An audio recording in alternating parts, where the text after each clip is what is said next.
ውስጥ ባለበት አሜሪካ ላይ አንድ ቤተክርስቲያን ፓስተር ነኝ። In a small town in the woods. እና በአንድ ጫካ ውስጥ ነው ቤተክርስቲያን የሚመግበው። And there's only one church in that town. እና በዛ ከተማ ላይ አንድ ቤተክርስቲያን አለች፣ እሷም የኔ ቤተክርስቲያን ናት። And I am blessed to have been called to be their pastor there. እና እግዚአብሔር ደግሞ እዛ መጋቢ ስላደረገኝ አመሰግነዋለሁ። And we are blessed to be a part of supporting the work of God. የኛን ሚኒስትሪ ደግሞ ይደግፋሉ። እግዚአብሔር ይባርካቸው። የእግዚአብሔር ሚኒስትሪ በኤፍኤም ስለምንደግፍ በጣም ደስተኞች ነን። Closer. And just closer. Yeah, closer. You're too soft. Sorry, I guess I have to speak louder. Yes. Or hold it closer. Hold it closer? Yes. Okay, I'll do my best. I'm just going to set this down. Okay. All right, so let me start over. My name is John Day. እኔ ጆን ዴይ እባላለሁ። I'm a pastor in a small town መጋቢ ነኝ። on the far side of America. አሜሪካ ላይ ሰሜናዊ ምዕራብ ላይ There's one church አንድ ቤተክርስቲያን አለች፣ ጫካ ውስጥ in the woods, ጫካ ውስጥ away from all the people. እና ከሰዎች ሁሉ የተለየች ናት። And the Lord called me to pastor there. እግዚአብሔር ሚስዮናዊ አድርጎ ፓስተር አድርጎ ልኮኛል እዛ። And I am so thankful that the Lord is using me there. እና እግዚአብሔርን የማመሰግነው እዛች ጨለማ ውስጥ ብርሃን አምጪ አድርጎ እየተጠቀመኝ ስላለ ክብር ለስሙ ይሁን። And I am አጨብጭቡላት። አሜን። And I am so glad that the Lord is using this man right here. እና እዚህ አጠገቤ ላይ ያለውን ሰውዬ እግዚአብሔር ስለሚጠቀመው ጌታ ክብሩን ይውሰድ። And I am so thankful that he has called each and every one of you right here. ስለተጠራችሁ በክርስቶስ አም የተዋጃችሁ በክርስቶስ ስለተጠራችሁ ስለእናንተ ክብር ለእግዚአብሔር ይሁን። And he will use each and every one of you. አንድ ዛሬ ትልቅ ብስራት አበስርላችኋለሁ። ማንነታችሁን ሳይጠይቅ ምንነታችሁን ሳይጠይቅ እያንዳንዳችሁን እግዚአብሔር በሚያስገርም ሁኔታ ይጠቀማችኋል። If you give your heart and life to follow him and him alone. የሚጠይቀው ምንድነው? ህይወታችንን ልባችንን እርሱ ሙሉ በሙሉ ለመከተል ምንድነው መስጠት ብቻ ነው። Because as Scott has just said, እስካት አሁን እንደተናገረ Christ is king. ኢየሱስ Jesus is king. Christ is king. ምን ማለት ነው? ኢየሱስ ክርስቶስ ንጉሥ ነው። ኪንግችን ኪንጋ And አሜን። he እሱ worthy. እርሱ ደግሞ ወርዝ ማለት ይገባዋል። እስቲ he is worthy በሉ እስቲ እንደገና ተባረኩ። And like John the Baptist himself confessed. እና ዮሐንስ መጥምቁ እንደተናዘዘ And as I am learning myself, እና ብዙ ነገር እየተማርኩ ነው። and I know that Scott is learning.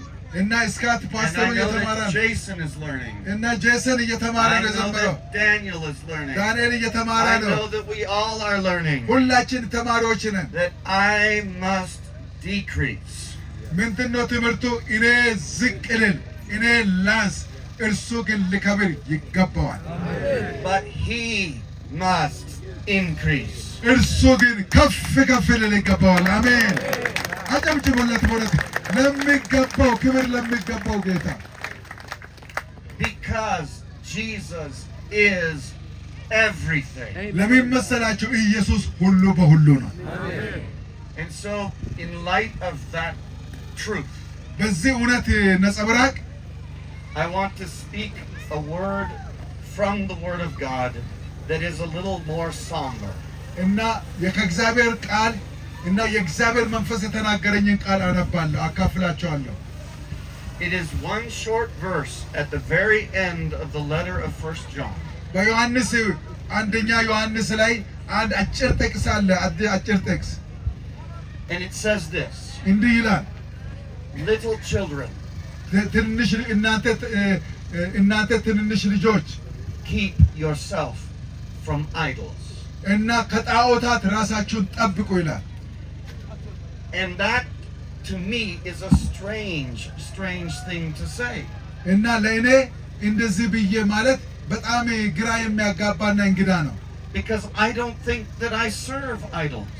እና ምክንያቱም ለምንድን ነው እኔ ጣዖትን እያገለገልኩ አይደለም ብዬ ስለማስብ I don't think that my heart is drawn after idols. እና ልቤም ደግሞ ጣዖታትን ተከትሎ የሚሄድ እንዳይደለ ብዬ ስለማውቅና ስለማስብ Because I have not yet fully understood ምክንያት ይሄንን በትክክል አልተረዳሁኝም how deep and entrenched the issue of idolatry actually is. እና ምንድነው ይሄ ጣዖትን አትከተሉ ስል ይሄ ጣዖት አምልኮ የሚባለው ነገር ምንድነው?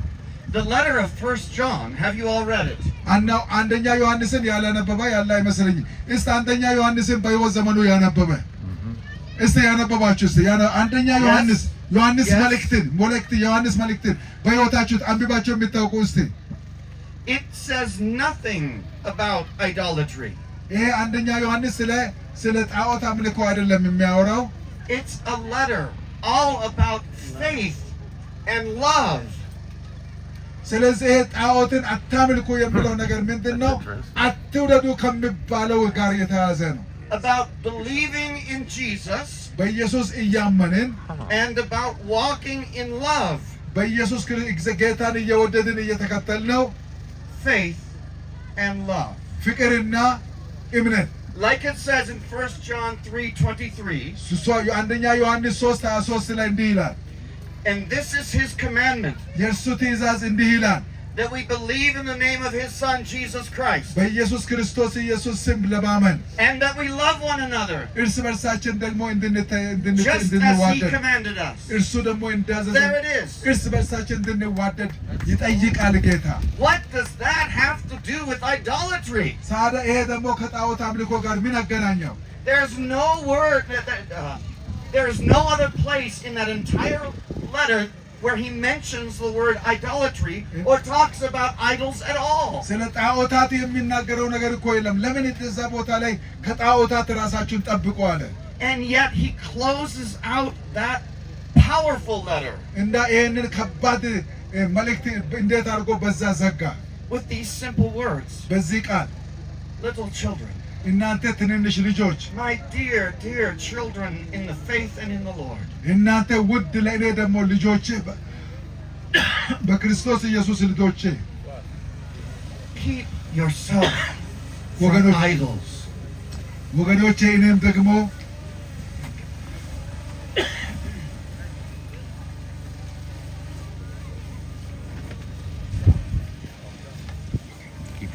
And I go back to that statement before. What does faith and love have to do with idolatry? ፍቅርና እምነት እንዴት አንድ ላይ ሊሄድ ይችላል? And I will say this. እንዲህ ይላለሁ Absolutely everything. ፍቅርና እምነት ሁሉ በሁሉ ነው።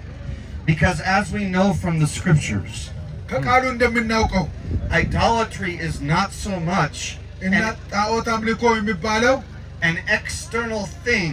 እባካችሁ ታገሱ። ጥቂት ደቂቃ ብቻ ነው። አይዟችሁ ጥቂት ታገሱ። It is an internal issue. ይሄ ደግሞ ጣዖት አምልኮ የሚለው የውስጥ ነገር ነው። አትውጡ እባካችሁ። It says in the book of Ezekiel chapter 14. እና ሕዝቅኤል ምዕራፍ 14 ላይ God says to his prophet Ezekiel in verse 3, I believe it is. እና ለሕዝቅኤል እንደዚህ ብሎ ይናገራል። Son of man, የሰው ልጅ ሆይ these men have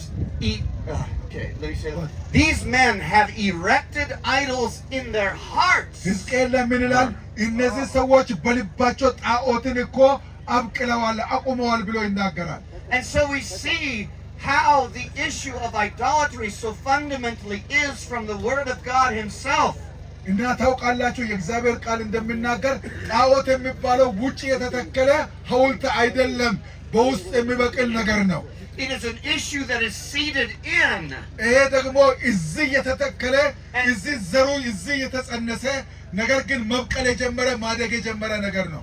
And it arises from the heart. እና በውጭ የሚታየው ጣዖት እኮ የሚጀምረው ልብ ውስጥ ነው።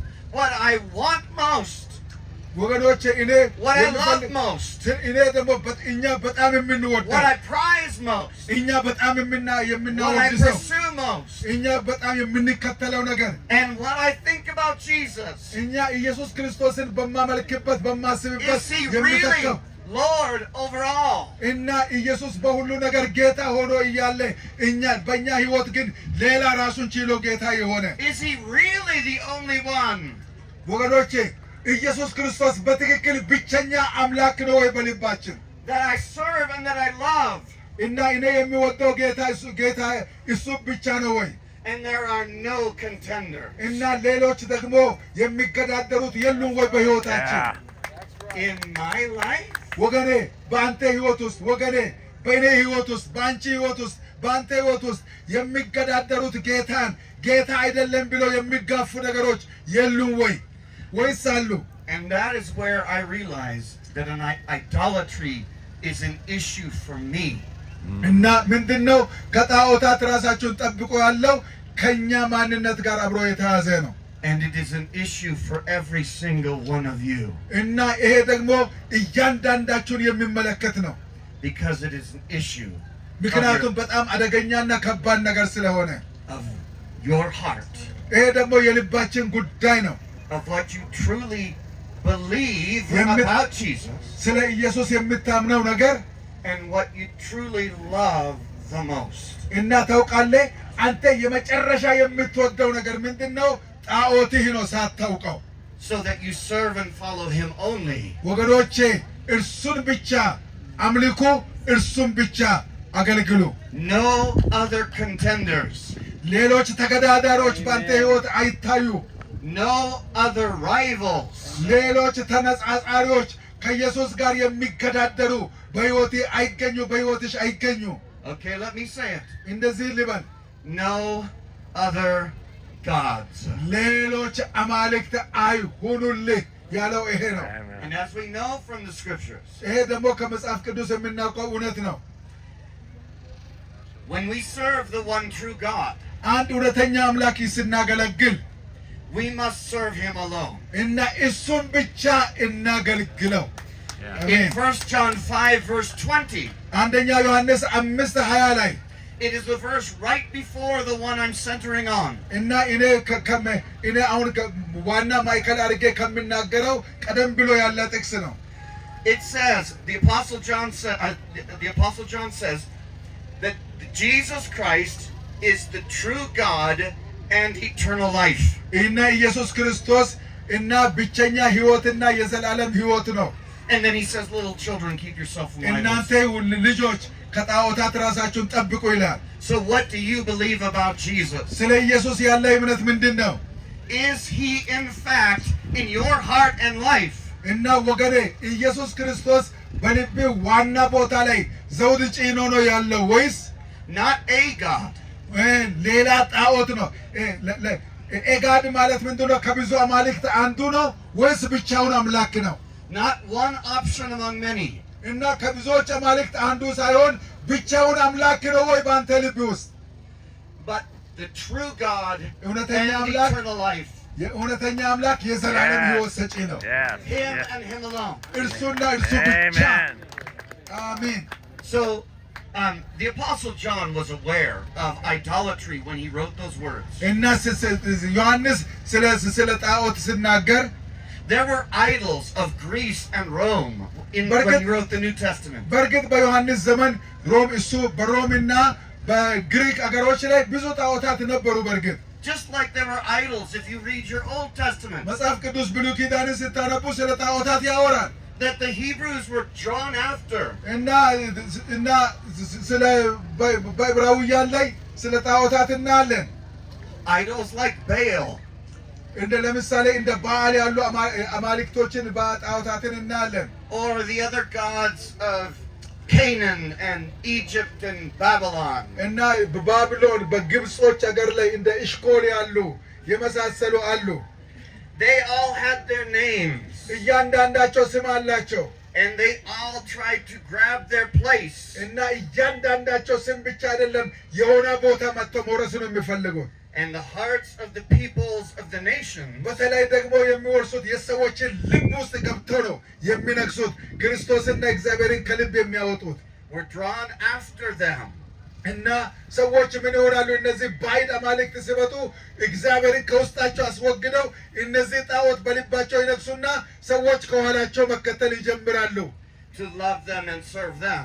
ለምን ይወዷቸዋል ያገለግሏቸዋል And in the Old Testament, throughout its pages, እና በመጽሐፍ ቅዱስ ገጽ በገጽ ላይ ስንመለከት we see how God's people Yeah, were exactly. always drawn to follow after those same idols. የሚገርማቸው ነገር የእግዚአብሔር ሰዎች አይሁዶች እስራኤላውያን ከዚህ ከእውነተኛ አምላክ ጣዖት ከእውነተኛ ከአማልክት በላይ የሆነውን አምላክ ትተው እነዚህን ባዕድ አማልክትን ለመከተል እንዴት ልባቸው ይሻፈፍ እንደነበረ እንመለከታለን።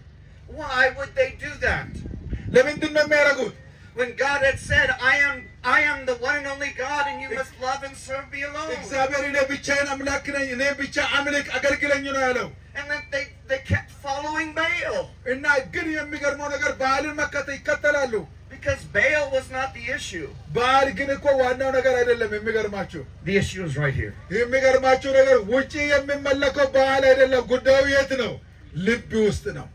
And Baal is simply a symptom or a manifestation of the world. ታውቃላችሁ እነ በዓል የሚባሉ ውጪ ያሉ አማልክት እነሱ የውስጣችን መገለጫዎች ናቸው። ውጪ የሚታዩት ጣዖታት And by the world, I don't mean this land or this good earth that the Lord created for us. እና እግዚአብሔር የፈጠረልና የሰጠን እቺ ምድር I refer to the world system opposed to God and the things of God. እና ይሄንን እየተናገርኩ ያለሁት እግዚአብሔር ስለሰጠን ስለዚች ምድር አይደለም። እግዚአብሔርና የእግዚአብሔርን ዓላማ ስለሚቃረን በዓለም ላይ ስላለው ሲስተም ነው። Like the Apostle John says in 1 John 2:15. ዮሐንስ 2:15 ላይ እንደዚህ ይላል። አንደኛ ዮሐንስ Do not love the world or the things in the world. ዓለምንና በዓለም ያሉትን አትውደዱ። For he who loves the world, the love of the Father is not in him. ማንም ዓለምን ቢወድ በእርሱ ውስጥ የእግዚአብሔር የአብ ፍቅር የለም ብሎ ይናገራል። It's that draw of our hearts away from him. ለምን መሰላችሁ? ምክንያቱም የዓለም ምን ያደርጋል? እርሱን ስንወድ የእግዚአብሔርን ፍቅር ከኛ ውስጥ ይነቅልና እርሱ ወደ ውስጥ ይገባል። So idolatry is not out there. እና ጣዖት አምልኮ ስንል ውጪ ያለ አይደለም። Idolatry is in here. ጣዖት አምልኮ እዚህ ልብ ውስጥ ነው ያለው። And I need to keep myself ስለዚህ እኔ ራሴን ከነዚህ መጠበቅ አለብኝ። from idols. ከጣዖታት ራሴን መጠበቅ አለብኝ። And I would entreat the same for each and every one of you. እና ስለ ራሴ ነው እያወራሁ ያለሁት። ለእናንተም እግዚአብሔር ከጣዖታት ይጠብቃችሁ። Now we are privileged to be on the top of this mountain, Mount Abaricho. በዚህ በአበሪቾ ተራራ ላይ ለመሆን እግዚአብሔር እድል ሰጥቶናል። And from what I understand, this was a haven and a center of idolatry. እና የሰማሁት ነገር ምንድነው? አበሰሬቾ የሚባል ጣዖት የሚመለክበት ቦታ ነበር ይሄ። And it has been transformed by the Holy Spirit of God. በመንፈስ ቅዱስ ግን ተለውጦ ለውጥ አግኝቶ እግዚአብሔር ዛሬ ብቻውን የሚመለክበት ቦታ ሆኗል። To now becoming a mountain in which the name of Jesus is Hallelujah. exalted over all. Hallelujah for that. ድሮ አንበርቾ ይመለካል፣ ዛሬ ግን ብቻውን ንጉሥ የሆነ ኢየሱስ ይመለካል በዚህ ቦታ ላይ።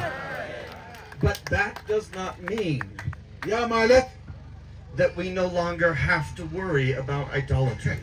ያ ማለት ስለ ጣዖታት ከዚህ በኋላ ማሰብ አንችልም አይደለም። ምክንያቱም ልብ እስካለ ድረስ ሁልጊዜ ሰይጣን መጥቶ ልብን ጣዖትን ለማስገባት ያንኳኳልና። Because anything that we believe in our hearts and live in our lives that changes or distorts Jesus into something less than the true God and eternal life is in fact idolatry. ታውቃላችሁ ምንድነው የሚሆነው? ይሄ በውስጣችን ያለው ነገር ቀስ እያለ እያደገ እግዚአብሔርን ያስተውና ወደ ሌላ ነገር ነው የሚለወጠው።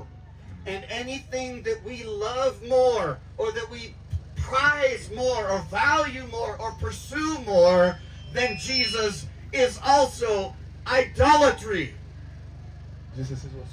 Oh no, sorry. Anything that we love more, prize more, pursue more than Jesus. Okay. Yes, sorry, thank you. እና ምንድነው ከኢየሱስ ክርስቶስ በላይ የምንወደው የምናመሰግነው የምናደንቀው የምንከተለው ነገር ምንድነው? ሳናውቅ ምን ይሆንብናል? ጣዖት ይሆንብናል። So let me give you a couple of examples. ለምሳሌ Jesus said in Matthew 6:24, ማቴዎስ 6:24 ላይ እንደዚህ ይላል no man can serve two masters. እና ማንም ሰው ሁለት ጌቶችን Either he will love the one or hate ሊወድ the other. አይችልም አንዱን ይወዳል ሌላውን ይጠላል ይላል Or he will despise the one and be attached to the አንዱን other. ይንቃል ሌላውን ያደንቃል ይላል And here it is, brothers and sisters, and it's going to hurt. It's going to feel real hard against you. እና ታውቃላችሁ ምንድነው በልባችን ውስጥ እንትን እያለ ያለው Because this is an idol that is so prevalent in America where I live.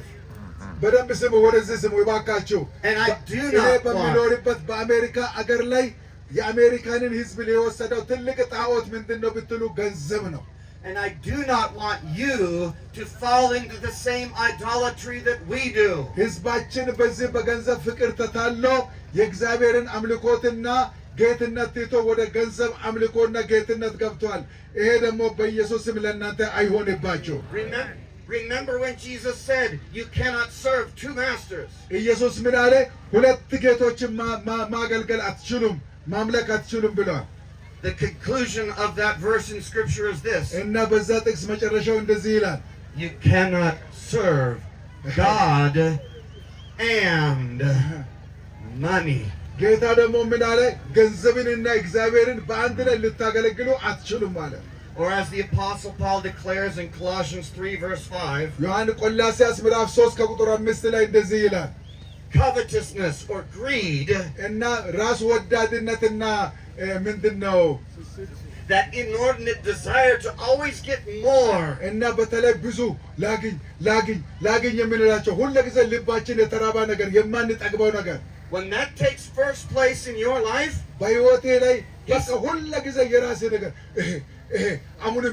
አሁንም የምትለው ነገር ዋና ቦታ ይዞ ከሆነ he calls it out. He says covetousness is what?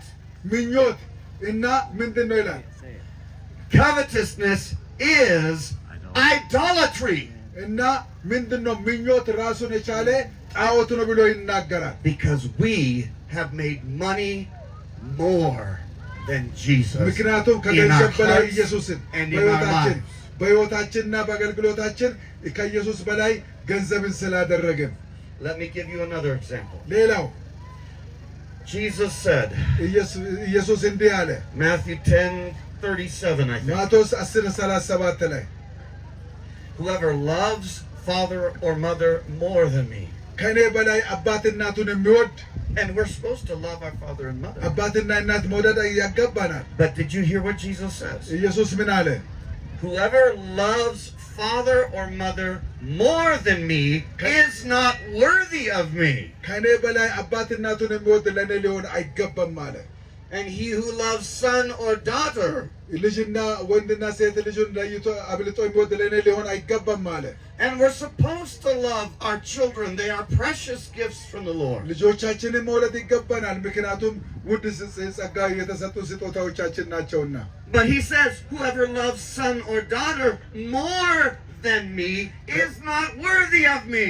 እና ከኔ በላይ ልጁን የሚወድ ወንድ ወይም ሴት ልጁን የሚወድ ለኔ ሊሆን አይገባም ማለት And those are just examples. You could fill in the blank with anything else. እነዚህ እኔ አሁን ሁለት ምሳሌ ነው የሰጠሁት እናንተ ብዙ መውላት ትችላላችሁ It's that fundamental issue of loving something or someone more than you love Jesus. እና ይሄ መሰረታዊ ጉዳይ ነው ኢየሱስን ከምንወደው ፍቅር የበለጠ አንድ ነገርን እየወደድን ከሆነ And if you do that, you have taken Jesus down ያንን from አደረግን ማለት being ኢየሱስ ክርስቶስን ከዋናው ማዕከላዊ ቦታ አወረድ ነው ማለት ነው the true God and eternal life. እና እውነተኛ አምላክና ዘላለማዊ ሕይወት And you have made him less. እሱን ምን አደረግን ዘላለማዊውን አምላክ ዝቅ You አረግን have ማለት made him less than money. እና ከገንዘብ በታች ዝቅ አረግን ማለት ነው What does money or stuff or wealth or things matter compared to Jesus? እና ገንዘብ የሚገዛው ቤት ገንዘብ የሚገዛው መኪና ይሁን ምንም ይሁን ከኢየሱስ ጋር ሲነጻጸር ልኬት አለው እንዴ ይኩን ይሆናል እንዴ አይሆንም Nothing. ምንም ዋጋ የሌለው ነገር ነው And know where I was going. But that's okay. Sorry. That's right. This goes back, and you could extrapolate that to any number of issues. How's that? No problem. But this goes back then to what the Apostle John said እና ዮሐንስ ያለው when he talks in his entire letter. በሕይወቱ በደብዳቤው በሙሉ He talks about two things. ሁለት ነገር ያወራል። He talks about faith, እምነት and he talks about love. ፍቅር But really what he's talking about or directing it to in our own lives እና በእኛ ሕይወት ስናንጸባርቀው is the idolatry of faith and the idolatry of love. እና የጣዖት አምልኮ በእምነት የምናመልከው ሁለተኛ ደግሞ የምንወደው When we make him less than the true God and eternal life. እና ጣዖታት የሚባሉትን ነገሮች ዝቅ ስናረግ እውነተኛን አምላክ ዘላለማውን አምላክ ከፍ እናረጋለን ማለት ነው፣ ወይም ተቃራኒው ነው ማለት ነው። Him and him only. እና ከፍ ማድረግ አለብን ዘላለማዊውን አምላክ ነው። So the cults እና ጣዖት አማልክቶች are idolatry. እና ጣዖት አማልክቶች ለእኛ ጣዖታት ናቸው። Islam is idolatry. እስልምና ለምሳሌ ጣዖት አምልኮ ነው። Judaism is idolatry. ለምሳሌ የአይሁዶች shocking. አምልኮ ጣዖት አምልኮ ነው። Hinduism, animism, they are all idolatry. ሂንዱ የሚባል አምልኮ ጣዖት አምልኮ ነው። Why? ለምን? Because they have made Jesus less. ምክንያቱም ኢየሱስን ዝቅ አድርገዋልና They call him a prophet. እና እነርሱ ነቢይ ያረጉት ከአምላክ ልጅነት አሳንሰው Or they call him a God, not the God. ከብዙ አማልክት አንዱ አረጉት፣ ብቸኛ አምላክ አላደረጉትም። Or they call him a good man. እና ጥሩ ሰው አረጉት Or a great teacher. እና በጣም ትልቅ ሰባኪ አረጉት።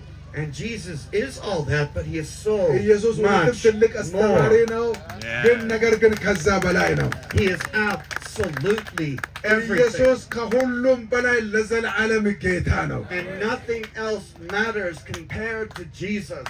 ምንም ነገር ከኢየሱስ ጋር አይነጻጸርም። And that needs to take root in your heart. በእናንተ ልብ ውስጥ ይሄ ነገር Cast away your idols from there ቦታ ሊያገኝ ከቻለ and set up Jesus instead. እና በሕይወታችን ውስጥ ቀስ ብሎ ሰርጎ ገቦ ቦታ መያዝ የፈለጋ ነገር ካለ በኢየሱስ ስም ይነቀል።